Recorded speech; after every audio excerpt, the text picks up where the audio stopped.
Hello and welcome to Springboard, a virtual university. My name is Albert Okran, matriculating you into Ghana's foremost developmental program running since 2008. This is your most inspirational show and that place where the greatest minds in the world converge.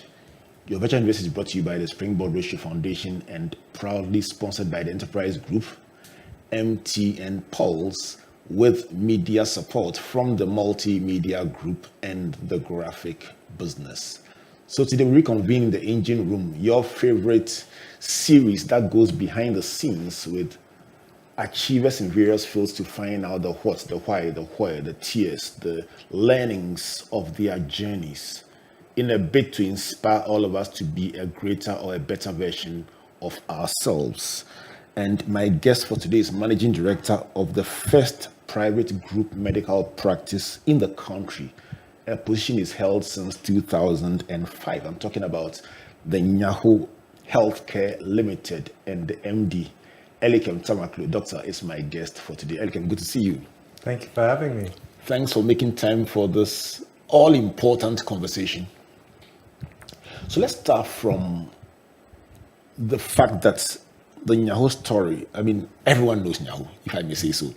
And it's one of those entities that has transitioned from one generation to another. So here at Springboard, we are very big on succession, and it's a point of great curiosity. So let's find out what has been the highlight, or what has it taken for this entity to transition from one generation to another? No, thank you. I think I love the topic because it's passionate for me. When you're in a family business, you grow up and everything about your life is about the business. So you grow up and you're riding your bicycle and your father is talking to people, it's happening in the house. You're seeing a mother invite friends and they're talking about how to solve a problem. And so my sister and I have my older sister, we all worked together to ensure that my father's vision to seeing a hospital of international standard was actually achieved. And Nyaho is 53 years. Wow. So 53 years is obviously older than I am. It's always a privilege for me to meet people. I meet people all the time in all corners of the world who have interacted with Nyaho at some stage. Even today, I met someone who had worked for Nyaho in 1994 and remembered me as a child. So it's quite a humbling experience to understand that people have brought the organization to where it is. And when you come in, you take this sense of responsibility to build on the platform that has been created already. So it is very different entrepreneurially. You still have to grow. You still have to find new solutions for problems and ensure that you have services that are relevant. And yet you also have this legacy that you have to contend with. And so it's very much an interesting journey, which is multifaceted and keeps me very engaged because I think in Ghana and around the world, a lot of the companies that we have are either transitioning to another generation or have transitioned or are yet to. Either that the founder is still alive and is very much active, but the founder has children and needs to make a decision. How do I want my children to be involved in the business? Now that you mentioned children and the next generation, it's not always automatic. But in your case, walk us through how the transition happened. Okay. So I think that Nyaho has gone through two transitions or three leadership challenges or evolutions. The first was the founder, my father, the late Colonel Dr. Kwame Nyaho Tamaklo. He was born in 1927, became a doctor in 1950s, and came back to Ghana as one of the first doctors to lead 37 military hospitals. So he was the medical director for the Ghana Armed Forces. And then in 1970, he had to start Nyaho as a private institution because the land that he had bought in airport, which was bushland at the time, was being rezoned. And so if he didn't do something with it, then he would have lost it. And he had always had this vision of a big hospital, so he bought more land. And in those days, You would have a doctor who would have a clinic in their house. But he had this vision that, it was not just about him. He wanted to bring other specialists together. So that's what Nyaho started off. And he was the founder. As an entrepreneur, he had to ensure that the organization was running. But then his wife, my mother, Mrs. Janet Tamaklo, joined him. She was working in Bank of Ghana, and then seeing the needs, you can't work for someone else, and you're seeing challenges. So she ended up joining him and creating a number of the departments that we have, the supply chain and procurement, the HR department. She became his right-hand man or woman. I like that. And so, yes, I think she actually held it, especially when he went through health challenges as he was aging. She really became the leader, the executive director. And he did something very, very unique in that whilst he was alive, he made sure everyone knew that she was the one who was going to be succeeding him. She was the leader. And she was a woman. She was non-clinical, yet she was the right person for the job. And so when my father died suddenly, he died in 2001. My mother was in the meeting. It was, of course, sudden emergency, a shock. But because of the work that he had done years before, positioning her as the person who would lead, it allowed the company to continue. And I have a lot of respect for my mother because as a hospital, we've been running every day since it was founded. That means Saturday, Sunday, Christmas Day, Easter. And so especially in times of crisis, I saw the sacrifice that she made to ensure that this organization would not fail on her watch. And so I grew up, this is what I grew up with, a mother who was, working late nights, working to ensure that people were paid, working to ensure that every of the challenges that Ghana has gone through, that despite the challenges, we could still survive. And I think she is amazing, and I really honor her and respect her. And so hopefully that gives a story of my mother. But then for me, I trained as a doctor in the UK. So I wasn't looking at working in Ghana. I mean, everyone, when I was growing up, thought as the man, as the male child, I would be the one to take over, even though I had a younger sister and my older sister was living in Australia. So it was always, you're going to grow up and take over. But that was not my plan. I wanted to work with Médecins Sans Frontières, Doctors Without Borders. Why? I wanted to make an impact. I saw so much poverty, I saw so much need that at the time, the way I thought I would do that was through a not-for-profit organization, only to realize that in our region, where institutions need to be built, where businesses need to support job creation, where it's about the quality of the job and the benefits that comes with the jobs, I realized that, my father had built something, my mother was running it. For me to go and work somewhere else, I made that decision that it aligned with my personal mission. And so I aligned what was there and then connected it and came back. Came back from?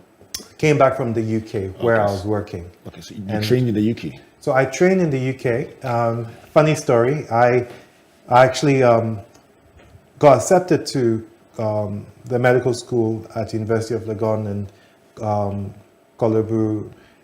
I was told that the reason why I got accepted was because, by my friends, the reason why I got accepted was because of who my dad was and because of the organization, Nyaho. And I had worked so hard to get my A's that I was like, you know what, I am going to go somewhere where no one knows me. I'm going to prove myself. I don't want any shadow of my father to say that I got something because of any sort of relationship. It's an excellent point you make there. And I find sometimes, Doc, correct me if I'm wrong, that children of accomplished people sometimes, while it's assumed that their career path is defined, sometimes want to break out and cut their own path. Would that be your observation as well? Absolutely. I really look at the fact that all of us are born and put on earth for a reason, a purpose. And so without aligning it to the family business, the values and what the family business is trying to do, that individual needs to connect the dots with that shared value system. Otherwise, there's a disconnect. There's something that does not fit. It's like a key that doesn't fit into the right hole. And it doesn't happen, it's not like I woke up one day and said, I know what this will be, but I find that it's a journey. And so what the family business or what the families of an accomplished entrepreneur or even a doctor or a nurse or a lawyer, what they have is the ability to educate and open the experiences of their children to wherever environment they find themselves in. That's a beautiful opportunity. But at some point, if that individual person has a different mission, after a certain point, it'll be very clear if it fits or if it doesn't. So it's not in the absence of challenges, but is that person making the personal decision to connect and to be present and to be fully engaged? The critical success factor is alignment. Alignment. The key must fit the lock. It must fit the lock. I mean, I think for myself, I would say I run away. I wouldn't have described it as I run away from my calling, because at the time, I needed to be in a different environment. I needed to work for the NHS, which is a huge system where you are a cog in a wheel, and there are many cogs. I needed to have a good understanding as to what I'm good at and what I'm not, and to know what I can do. Because in doing that in a different environment, knowing that I rose up to becoming a charge of a department or a unit, and then coming back to Ghana, there were things which I knew I could do and I could overcome. And I wouldn't have gotten that experience without leaving. So I cannot say that the journey was known, but as I look backwards, I can see how all those experiences have helped me to be where I'm at now. Let's go backwards with you then, for the benefit of those who may want to pick that child or that successor or that person who you have the eyes on and plunge them straight into leadership. You're saying that the opportunity to apprentice, as it were, let me use that word, apprentice in the NHS allowed you to cut your teeth doing it at the lower level and climb all the way through and give you a better perspective to succeed as a leader. Yeah. Once you mention NHS, give me an idea about the contrast between healthcare delivery as you practiced it out there and not in Nyaho, but the generality of delivery here. For the benefit of anyone who's curious, what are some of the contrasts that you want to? No, absolutely. It's a very good question because, when I was a student, I would tell my friends who were studying in Ghana that you guys have it easy. In that, really? The students in Ghana were having the opportunities to doing surgeries and to doing things that for me in the UK, I could never have any opportunity because there were guardrails. But you see, for me, that is where there are pros and cons of both areas. As a student, the guardrails were important to develop a strong foundation. The guardrails are that you cannot touch a patient until you have shown that you are competent on a dummy.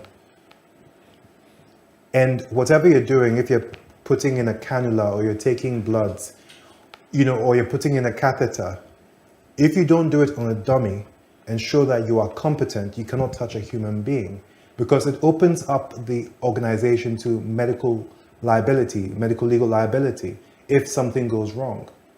And so it also protects the student, because the student is not put in a position where if they fail, the shock on their confidence is so devastating that it might actually mean that they don't do well in the future. The difference in Ghana is that when you don't have these guardrails because of a lack of capacity, you don't have enough tutors. So the student to teacher ratio is so large, just more and more students have been increasing, and trying to get the understanding you have to do it yourself. It creates an environment where, yes, creativity and problem solving is fostered, but without the right foundation, it opens up to problems further down the line. So for me, I see that when you talk about the NHS, I don't see the NHS as an efficient. It's a big system which has so many cost efficiencies, very bureaucratic, but there are guardrails to protect the individual and the patient, and there are standards that people have to follow. When you come to Ghana and when you come to African countries or developing economies, what you'll find is that there's a lot of risk that is not being managed. But at the same time, what the West can learn from Ghana is how to solve a problem, is how to work with very small constraints and still get the job done. So both parties need to learn from each other, because I would not say that the NHS was a perfect example of an environment to copy. I like that. It's almost like a trade-off. You're saying that in this part of the world, there are risks that may not be managed that well, but on the flip side, you will also find problem-solving skills and critical thinking engendered more by the early exposure that the practitioners on this side will have compared to their colleagues who will be facing what you call the guardrails. Yes. I love it. Yes. I love it. Elikem, help me to appreciate, for the benefit of that, and I'm deliberately picking these themes to apply not just to medicine, but to law, to architecture, to engineering, especially within the context of somebody stepping up to lead an existing entity and the dynamic as you climb up. Help me to appreciate the changing ratio between, for yourself in particular, between medical practice and administration, supply chains, organizational health strategy. The dance between the percentages as you climb up the ladder. Help us to understand. No, that's a good question, because I find that right now we have a big challenge. There's a lot of work to be done and not enough time and capacity, but we still have to get the job done. But there is a trade-off, and you used that word earlier. There's a trade-off in understanding what is the requirement at that particular time, that particular point in time. I think for myself, when I was coming to Ghana, I knew that I was coming, my mother was retiring. There was a decision as to should we be selling or should we be getting someone else to manage and operate the organization. And I remember that was a perfect alignment. I had just gone to the DRC. I'd done a medical mission in a different country. And it was a perfect alignment for me that no, this is not something that we need to sell or give to someone. We need to solve some of these problems. The first step was the humility. I think the awareness that I had some deficiencies in my knowledge and my competence. As a doctor, you will not get the chance to lead an organization. So I had to develop myself, and so I had to do the theoretical skills. There were programs and courses I had to attend, finance for non-finance managers. This was for clinicians who are moving into leadership. I had to seek it out because it wasn't around me. The second thing was to shadow. So I knew that I would have to find an apprenticeship. So the Royal Liverpool Hospital where I was working, 900-bedded hospital, I got an introduction to the CEO.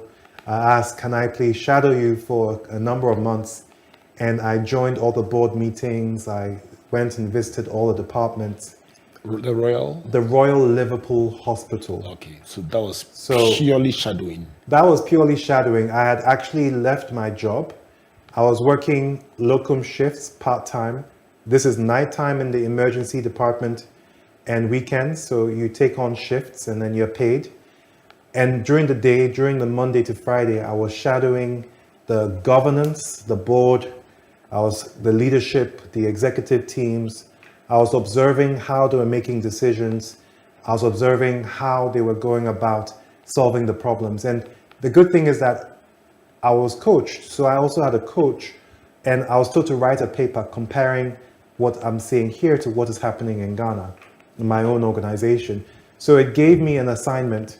That meant it was not just theoretical. I had to find and apply. So I was remotely interviewing people in Ghana, so that in coming, I was having a plan.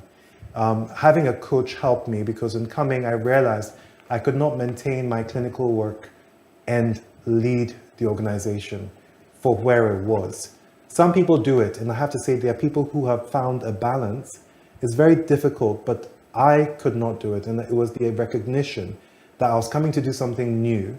As a CEO, it was new. I needed the space of mind to learn strategy, to learn about how to go about working with regulators, how to work with competitors in terms of finding what is common for all of us, and also our clients. And so it was a lot of learning. So I did 100% leadership, organizational leadership, and zero on clinical. But the benefit was having the technical knowledge and having worked in an industry allowed me to connect the dots even more as we came to doing the work. So I think that for any specific, like a law firm or any of those technical skills, I think having a good understanding of the technical theory and how it translates to practice, but having a strong business approach. And it takes the same skills to manage any group of people. If you just joined as my guest, Dr. Elikem Tamaklo, Managing Director of the Nyaho Healthcare is a center or centers across Ghana. I saw your beautiful facility in Takoradi. I loved it. Thank you. Nice one on the beach road. But Elikem, you bring my mind to something of great interest to me. You mentioned that your mother was non-clinical, but she was very critical in setting up the supply chains, the systems, and the administration. One argument has been made that the most experienced teacher does not necessarily make the best head teacher, because the skills required to be the manager of a school may not necessarily be at the fingertips of a person. Absolutely. Just because they've taught for a while. Yes. The deliberateness you mentioned as part of your grooming process brings my mind to the fact that being the longest serving doctor in a hospital does not qualify you to be the overall head of the institution. Can you speak to that issue? Yes. Still on the issue of the dance between. Absolutely, because let's look at it from structural. You talked about competencies, and I think it's always important to ask the question, what is the competence required for this particular work? And so the competencies to be a great doctor, you have to be able to understand the body. You need to understand the science. You also need to know how to speak to a patient, hear the data from the patient, interpret the blood results, do different investigations, and work with your colleagues to find a solution for the patient. That's the competencies required.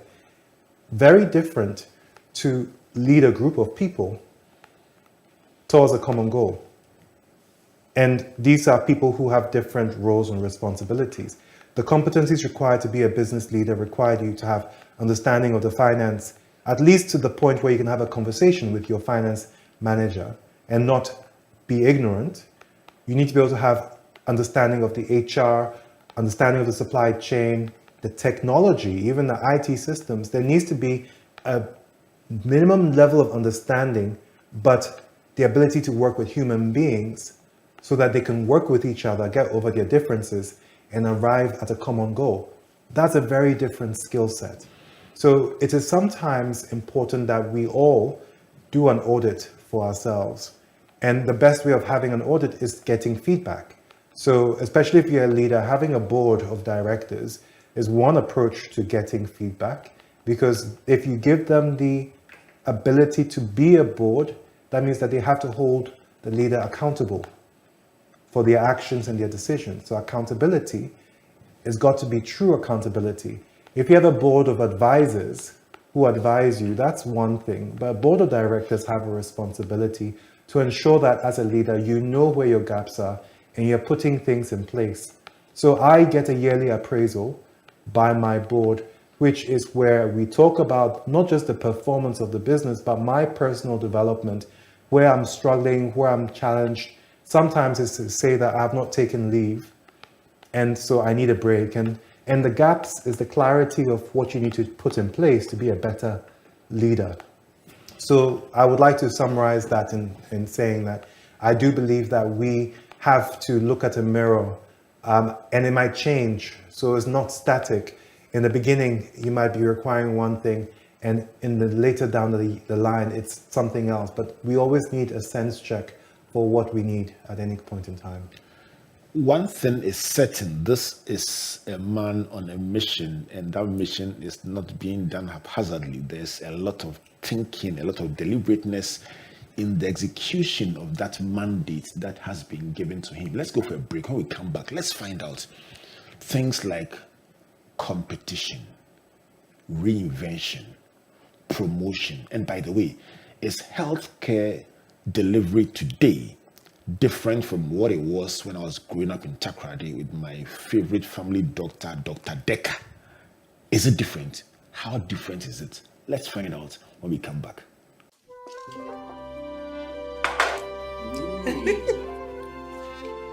Well, now that we're all here, I want to start by saying what a difficult year it has been for all of us. But then there's also a lot to be grateful for. You know, like when I bumped my car into a taxi right at our junction, and the insurance company paid my claims the very same day.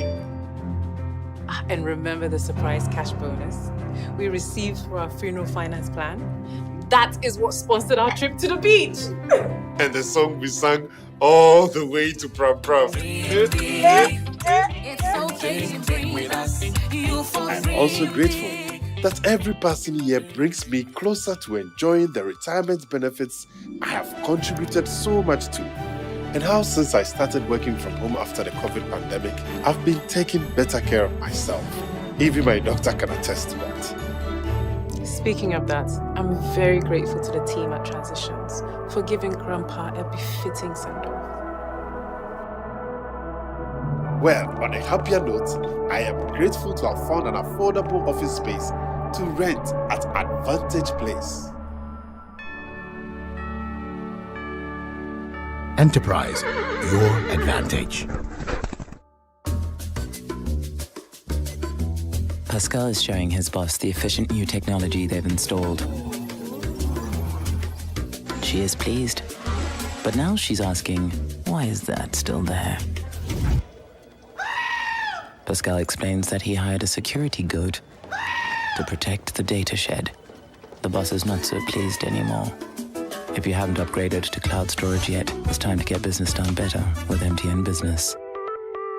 Welcome back to Springboard of Virtual University and to this beautiful conversation with my friend, Dr. Elikem Tamaklo, Managing Director of the Nyaho Healthcare Limited, Ghana's first private group medical practice. Springboard is brought to you by the Springboard Roadshow Foundation and proudly sponsored by the enterprise group MTN Pulse with media support from the multimedia group and the graphic business. To give you a bit of a run through the thoughts I've gleaned so far, you talked about inception, the company being 53 years old and you finding yourself being younger than the organization and sometimes meeting people who worked there when you were a child.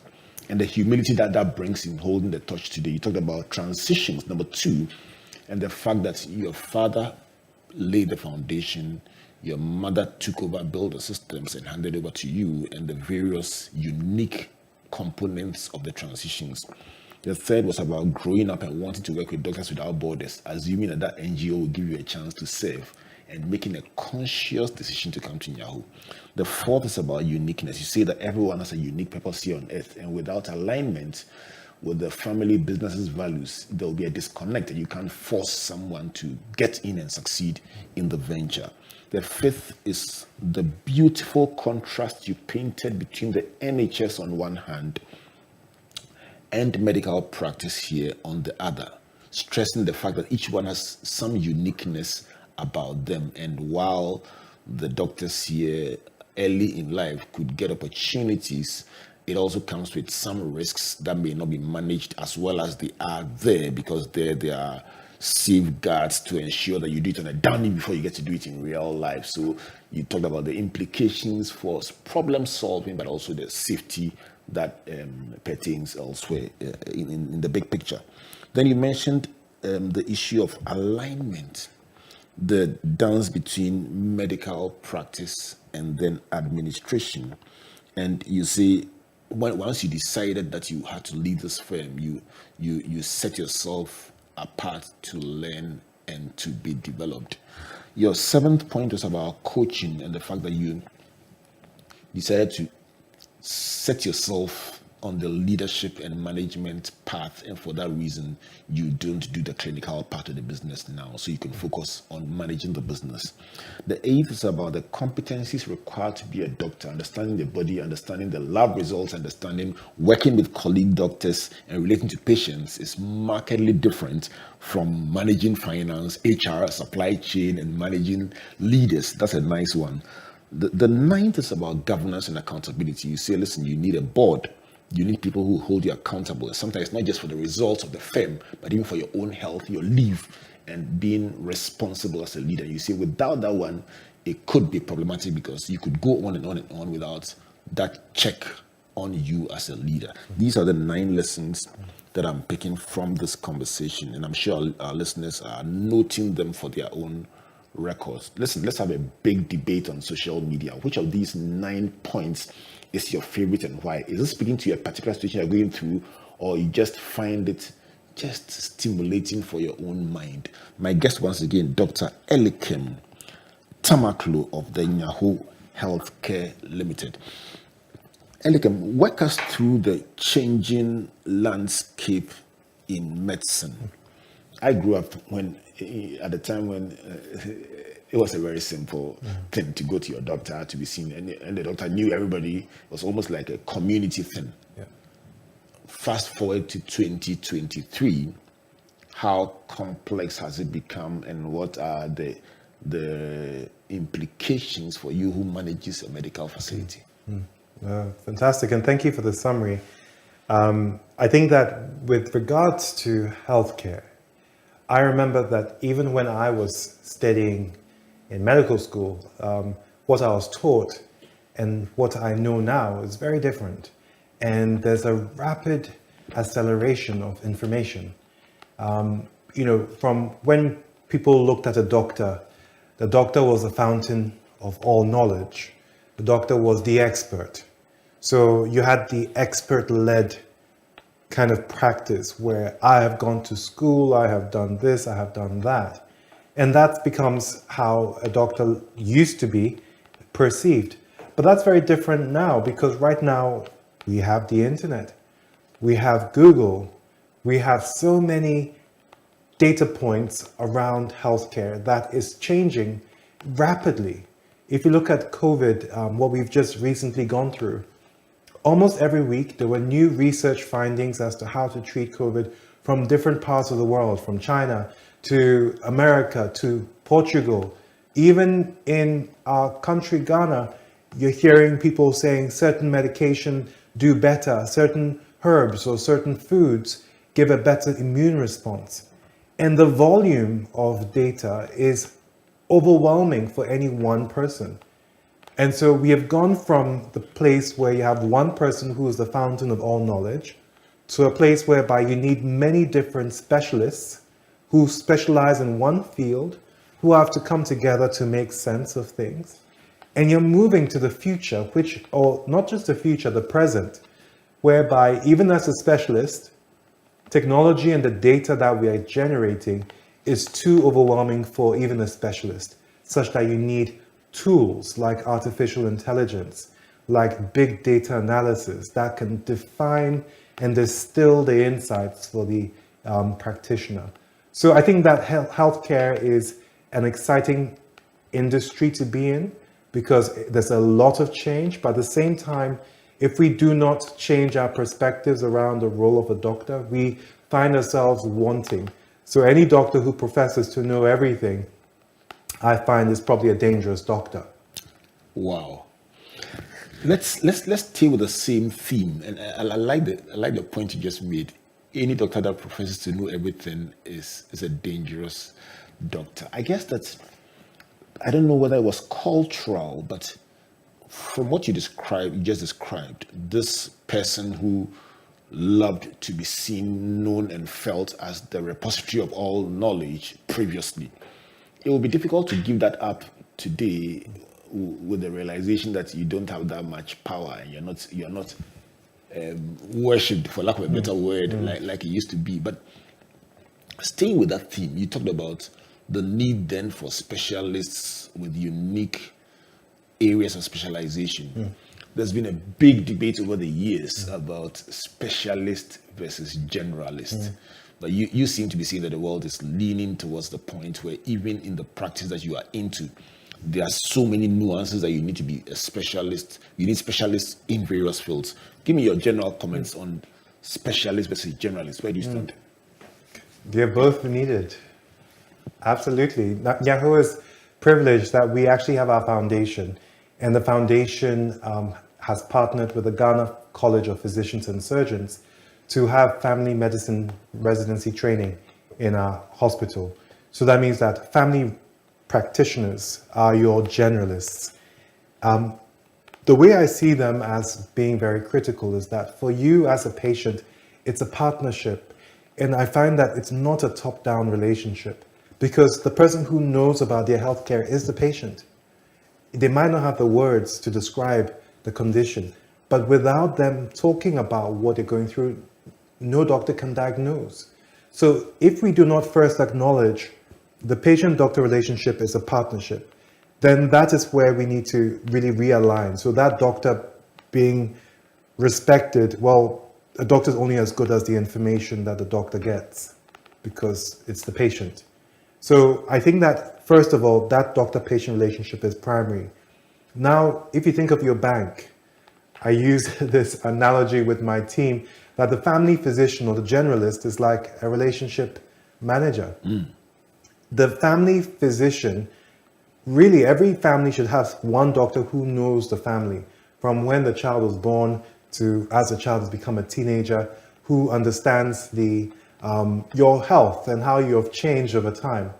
And so the generalist is your relationship manager. They know your account. You can call them when you have an issue. They know you. Now, when they find that there's a limitation to their knowledge, they need to bring an expert in. They need to know who to call to bring in. And that means that they need to be able to say, I don't know it all, which is why I said a doctor who knows it all is dangerous, because they have to have an understanding as to where do I end and where does someone else come in. And then it's a partnership. So the specialist can be a specialist, but if I can't work with you for this central patient, we don't work together. So I kind of want to challenge that it has to be either or. It is an end. And now you have technology. So if you are seeing a lot of patients, if you don't have technology tools that remind you about the patient, then that patient comes, and the days when we were living in villages or small communities where you would see the same person over and over again, and you would remember their names, their children's names, you were there at the birth, have gone. So if you don't have a technology tool that can distill the information and remind you when the patient comes, then so you need technology as well. Right.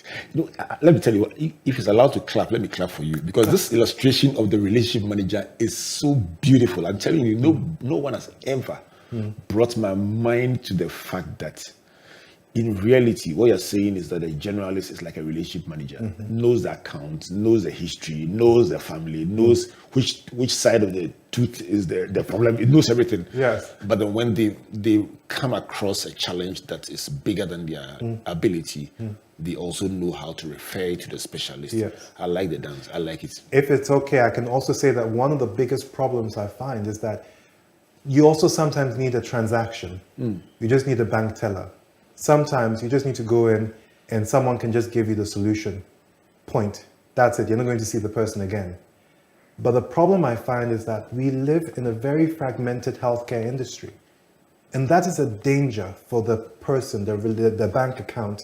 It's a danger for the person's health. Because if I see people at transaction, at a certain stage, no one knows me enough to have connected the dots that you've come now and you've come 3 times to the same issue. We need to do a different test. But if you see a different doctor or different people in different facilities, and we go from one facility to the next, so we have our data in one place, we have our data in another place, you go to then Kolibu, and it's whereby doctors are not empowered because no doctor can see the whole history and all the data to connect the dots. So we need to sort out the fragmentation. That's whereby private facilities need to figure out, what do we all need? We all need to have some way of accessing that patient data. Because if a patient has got a lab result in one place and comes to me without the lab result, I might make a misdiagnosis because I did not see the results there. So we see that problem of data silos. And then if we don't look at when they fall sick, when they get to hospital, where is all the wealth of the data and how do we understand it? So I think that we need a lot of work, public sector, private sector, private sector, private sector. We need to look at what we all need for success is the patient's history, and that patient needs to survive. Let's take with the patient, and you talk about the patient. It reminds me of an interview I had with a doctor who was extremely upset. He said the patients don't respect. And it goes back to this, the old school doctor concept that you mentioned, that the doctor was never challenged. And I can relate to that very much in my childhood. So today's patient wants to know the prescription you are giving them, wants to know the contraindications, wants to discuss everything that was previously handed over without question. They want to discuss it. And one doctor said to me, the patient walked in, and while he was doing his vitals, the patient looked at the watch and challenged the readings that he had given. And he was so sure he was right about his readings, but to settle the debate, brought in a nurse with an original sprig to come and check, and the patient was right. And he says it was so humiliating. And he asked me, so who went to medical school, myself or the patient? How do you deal with assertive, knowledgeable, demanding, technologically savvy patients who know what they want and want to demand it? Well, I think we need more of those patients. Really? Because no, because the thing is that it is the patient's life. It's not about your life. You can make your own decision for your life, but you are in service to the patient in front of you. So for me, absolutely, we have the patient's rights, right? And the government, our Ministry of Health, the Ghana Health Service, actually has clarity as a patient has rights, and every facility should have this boldly on and should be educating patients about their rights and responsibilities. So yes, as a patient, it is my right to understand the information you're giving me because I am the beneficiary. So I am not saying that we are perfect. I'm not saying that the way we go about things cannot improve, but I am saying that if you have a concern, and this goes to even in Nyaho, my encouragement to our staff and our patients is that we have the numbers posted because we're saying that please call us and let us know. We are not perfect. We are human beings. We make mistakes. So let us know when we're doing something wrong and give us the opportunity to fix it. Now, if we do not respond to that, then shame on us. And I think that is for every facility that there's an acknowledgement, there's a reckoning that either you hold yourself accountable or you leave the patient to hold you accountable. And that patient holding you accountable has a right that is protected by law. That patient can go and see a lawyer and take you to court. And right now, I think that patients are seeing that if there's frustration, I always think that we need to become partners. So as partners, before we go to the law, I do believe that we need to give that ability to have a dialogue and to resolve issues. But if despite that, something is not happening, I think you're well within your rights to follow suit. So I think that for the doctors, the time whereby people just accepted what you said is gone. And I think that we just need to realize we need each other. So the patient who has an Apple Watch or a fitness tracker has not gone to medical school. So yes, they might have some understanding from Google, but it needs someone to interpret it. The rules are not 100% and there are nuances. So we do not also want patients to make decisions and treat themselves because the nuances is that if 99% of patients are fine, there's still a 1%. And if you apply 1% to a population, 1% of 100 is 1, 1% of 1,000 is 10 people. And most things in healthcare are not 100%. So I think that hopefully that answers the question that yes, we need the empowered patient, but we need the balance as well. Very critical. Yeah. Let's talk about let's talk a bit about the dynamics or the ethics of your profession. You're not Yes. allowed to, as it were, advertise. I presume so. So, please, I think it's a nuance. So educate me on Yeah. somehow certain practices do not do traditional advertising, but it also is a very competitive field, and you want yours to grow, you want yours to do well. I'm sure Yeah. when the finance person presents the numbers, Yes. you are looking at healthcare, but you're thinking Yes. turnover. Of course. How do you, in medical practice, Yes. showcase your advantage Sure. to consolidate your position Sure. as a market leader? No, I think that's a fantastic question. I mean, I want to tackle it one at a time. Right. The first one is really about, can you advertise as an organization? Yes, you can, but individual practitioners cannot. So as an individual, I'm not allowed to say I'm a doctor and I do so and so. But this is whereby traditional advertising with adverts where you're spending money to let people, that's where it's frowned upon. But communication is not frowned upon, because the only way for people to know is for you to tell them.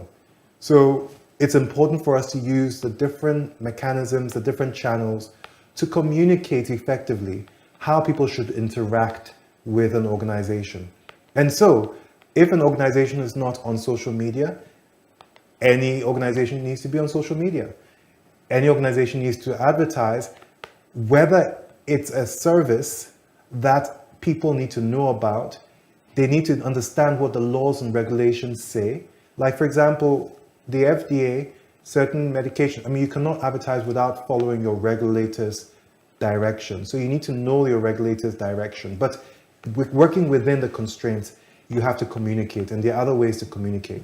My final question to you is about Ghana, our motherland. As you share about the transitions of your business, your role as managing director today, and what you've had to do to continue to lift the torch of your organization, let me give you a couple of minutes to tell me your reflections about country and what you would like to see, the Ghana you would like to see 5 years from now, 10 years from now, based on your reflections as a leader running an organization. The Ghana I would like to see, I think that's an essay, but I'll make it short. As a Ghanaian, and I am not defined as a Ghanaian by which ethnic group, what language. At the end of the day, I believe that a Ghanaian has to be an ambassador for their country, has to be a citizen, and has to be an owner. Anything that is from Ghana is not just for that person, it affects me. And so there is a pride that comes from knowing that we live in a country where we have amazing people, amazingly skilled professionals, amazingly hardworking people who want to see better. But what upsets me and what makes me really challenged is when we have leaders who do not see themselves as the primary servant, the primary custodian. If I can learn anything from a family business, is that I have a responsibility to the next generation. Because around the world, in Japan, you have 25 generation companies. In Germany, you have 20 generations. And here we are a young country from colonial times, because independence, if you look at the lifespan of Ghana, that is still someone who's alive. So we have 2 generations, 3 generations. And we have some communities in Ghana, maybe they are Indian based, like of origin, but we have 4 generations, 5 generations. But we have not reached the levels where we see around the world sustainability. And the type of change we need has to be sustainable change for the future generations of Ghana. So I am passionate that the decisions we make now should not be taken for just 4-year terms, should not be taken for just 8-year terms, or for whilst I'm a CEO, I'm the one who's in charge. The decisions I'm making are going to be responsible for the next generation. I want Nyaho to be there 50 years down the line. So that means that I need to make decisions that will, if someone was looking 50 years at my decision making, They can hold me accountable and said, I did well within the context I was in. So the Ghana I see is that we need to change our education system. It's an emergency. We need to get students who see that as a Ghanaian, I have a responsibility. I can go and train outside, but I can come back and give to my country. I think that starts with education, then it comes to the industry. So to summarize, what is possible within 5 to 10 years? Well, I believe that a change in our education system is possible. It might take a new generation, it might take people who have the knowledge and the will to see the change, but we need a few examples of people to celebrate them, to make sure that everyone hears these stories and really becomes a wave, a generational change within 5 to 10 years. Which is your favorite line in the national anthem? Which is my favorite line in the national national anthem? I'm now going through in my head. That's a very cruel question to ask you on the spot. I'm a man of faith, so I believe the first line, God bless our homeland, Ghana. It's a prayer, it is a desire, it is a wish, it is an aspiration, and Dr. Elikem Tamaklo, the managing director of Nyaho Healthcare Limited, says his favorite line in the national anthem is God bless our homeland, Ghana. Before I bring him the microphone, if I may use that word, to sum up in a minute what he's been sharing with us, let me tell you my learnings from this hour of conversation with Elikem. Number one is about inception, running a firm that is older than you, and the humility it takes to know that you are holding a torch handed over to you by a previous generation. The second is about transitions and the company going through different transitions and each one adding onto the foundation. The third is about growing up and assuming that he would work with an NGO to serve people and making a conscious decision to join Nyaho and to make his contribution in the firm. The fourth is about uniqueness and the fact that being born into a family business is not an automatic guarantee that you will even work or do well there. There must be some alignment that must create a connection, or there will be a disconnect and it would not fit. The fifth is about the contrasts that he spotted between the NHS or healthcare delivery in other jurisdictions and ours, where he said people get an opportunity earlier here to do surgeries and so on, and that helps with problem solving and so on. But in other jurisdictions also, the safeguards are there for you to try it on dummies first, to be an expert before you get a chance to do it on real human beings, because also there are legal implications of making a mistake. Then he goes on to talk about the alignment between medical practice and then running a medical entity, and the fact that he had to make a conscious effort to be groomed for leadership, including your shadowing at the university, the Royal Hospital of Liverpool. You mentioned that one. The seventh was about coaching to become the leader of the business in terms of managing it and making a conscious decision not to go in the clinical part, so he could focus on leadership and managing of the entity. The eighth was about competencies, the competencies required to run a medical practice or being a doctor in terms of patients, understanding the body, and working with the other colleagues and understanding lab data being different from that which is required in HR, in finance, in admin, and managing leaders. The ninth is about governance and accountability. It says feedback is key. Get a board to give you genuine feedback about your work to help you grow as a leader. Number 10 is the changing landscape. It says it's moved from the era where the doctor was the fountain of knowledge and the final authority to one in which there are so many nuances that you actually need specialists and also technology to be able to cope with the changes in the field.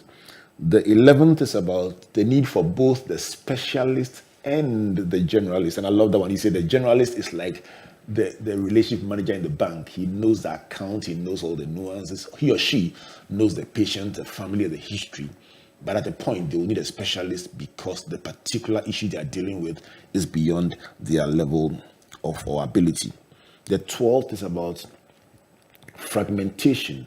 having a system where people can walk into a unit and get a particular solution and walk away, and therefore end up with history or data dispersed in various places. He talks about the need, Elikem, for a central point where we can get information and do proper diagnosis and take care of the patients. The 13th is about the fact that the patient actually has rights, and so that patient who is empowered is a blessing to the medical facility, and they should actually write the rights of patients on the wall. I think that's a lovely one. The 14th one is about communication. You're seeing that in a very competitive era, it behoves on the medical facility to communicate their advantage, their facilities, the things they are doing, so their publics can know and benefit from them. The last one is about Ghana. You see, every Ghanaian is an ambassador and a stakeholder and an owner of the country. You challenge us that in some jurisdictions they have 25 generation entities. We are still hovering around 2, maybe heading into 3. And so every decision that we make today as leaders must look at sustainability. 50 years from now, will it still be a good decision? And that is at the front and the back of your mind. Elikem, it's been a beautiful conversation. Look into this microphone and give us your closing thoughts for the benefit of those watching and listening to you from all over the world. What would you like to tell them? It's a privilege to be in this platform. I think that it's an honor that I have to give to our shareholders, the owners who trusted me to take on the mantle of the leadership, the board of directors, and the entire staff of Nyaho. It is many people who have to work together towards a common goal. And I believe that continual focus on the vision. Our vision in Ghana is to see healthcare transformed. But that transformation will not happen without partnership and collaboration. And I really ask every single person who is listening that we all have a part to play. As patients, we have to demand more from our patients, our doctors, but we need to be coming to working as partners. And for every single person, there is a role. Our health is our wealth. We want to live long lives, but that will take a lot of work in our country. But we are ready for it. And I'm here to say that we thank you for the opportunity. It's been a beautiful conversation. Elikem, let's do this again. But closing thought is God bless our homeland, Ghana. Amen. Thank you for coming. This has been Springboard of Virtual University in the engine room with Dr. Elikem Tamaklo of the Nyaho Healthcare Limited. And he's giving us lots to think and chew on and ponder over. So let's continue the debate on social media. Which of these 15 points is your favorite and why? Let's talk and let's keep challenging ourselves to be the very best version of ourselves. So we come away again next week. My name is Albert Okran, thanking you on behalf of Team Springboard led by Comfort and also our sponsors, the Enterprise Group, MTN Pulse, our media partners, the Multimedia Group, and the Graphic Business. So once again, I want to say thank you, God bless you, God bless you, and God bless you.